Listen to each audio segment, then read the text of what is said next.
Shabbat Shalom, Parashat Bo.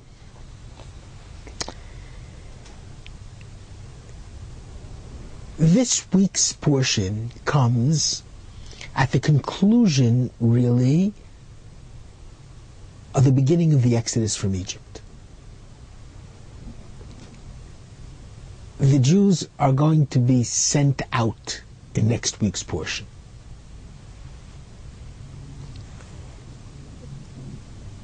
This week's portion gives all the preparations. One of those preparations is the very first commandment which is given to the Jewish people. Chapter 12 of the book of Exodus. And the Lord says to Moses and to Aaron, HaChodesh Hazel Lochem Rosh Chodoshim. Usually translated to mean, this month shall be unto you the first of the months.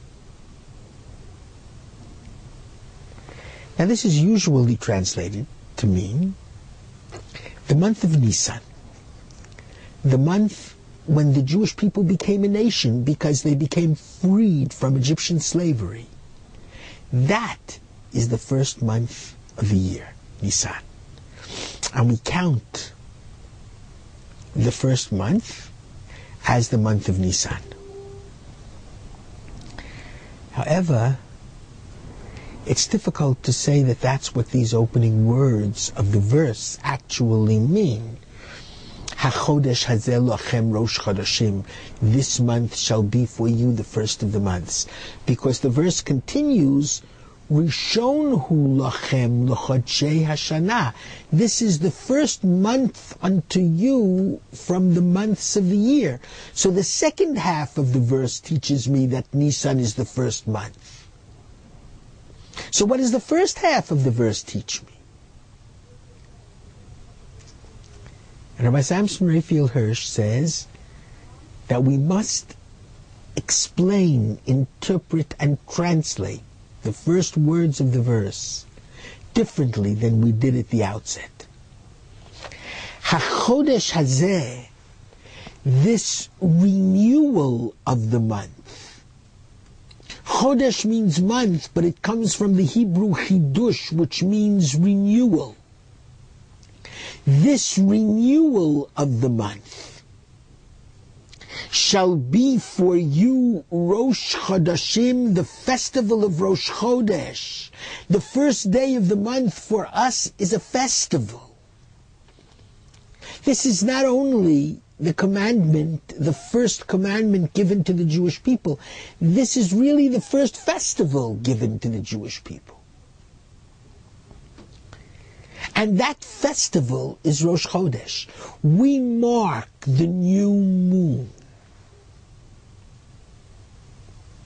Why is it so important to mark the new moon?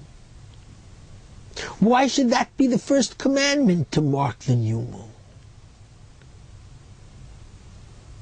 And let me explain. You see, the God of Egypt, the main god amongst the many gods, was Ra, the god of the sun. The sun, from a human perspective, is unchanging.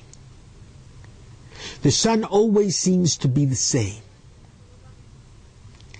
And fundamentally, Egyptian society was based upon this sense of unchangingness. That there were different castes in society. There were the masters and there were the slaves. And these castes never changed. And the general perception of life, that's the Greco-Roman perception of life, is that life is fundamentally unchanging. The myth of Sisyphus is the example. A person strives and strives, he takes the heavy stone and brings it to the top of the mountain. When he finally grunts and succeeds, the stone goes down again, and he carries it up again, and it goes down again. Tomorrow and tomorrow and tomorrow, without end, without surcease, without meaning, without change. Beats on this petty pace to the last syllable of recorded time. What happened today is going to happen tomorrow. What happened tomorrow is what happened yesterday. And there is no real change. Comes along Judaism, and Judaism teaches probably the most optimistic and the most important idea and ideal in all of Judaism, that we are moving towards a fundamental change. We will perfect society. We will enter into a better period when humanity will be at peace, when humanity will be redeemed, when everyone will be freed, and when everyone will live in peace. That's our messianic ideal. And that's promised to us by all of our prophets. And the moon symbolizes change. The moon changes over the people. The people notice those changes. It waxes, it wanes, it looks as if it disappeared entirely, and then it waxes again. And when the little strip of light becomes evident in the blackened skies, and that signals a new moon, that new moon is to be celebrated, that new moon is to be sanctified. Judaism believes that change is good.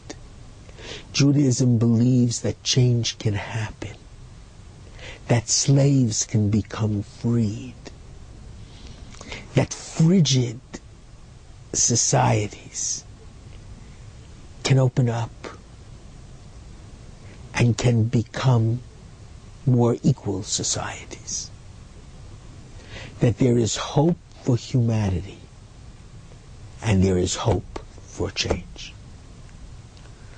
And we must sanctify that change, appreciate that change, celebrate that change with the very first commandment, the commandment of Rosh Chodesh, the new moon.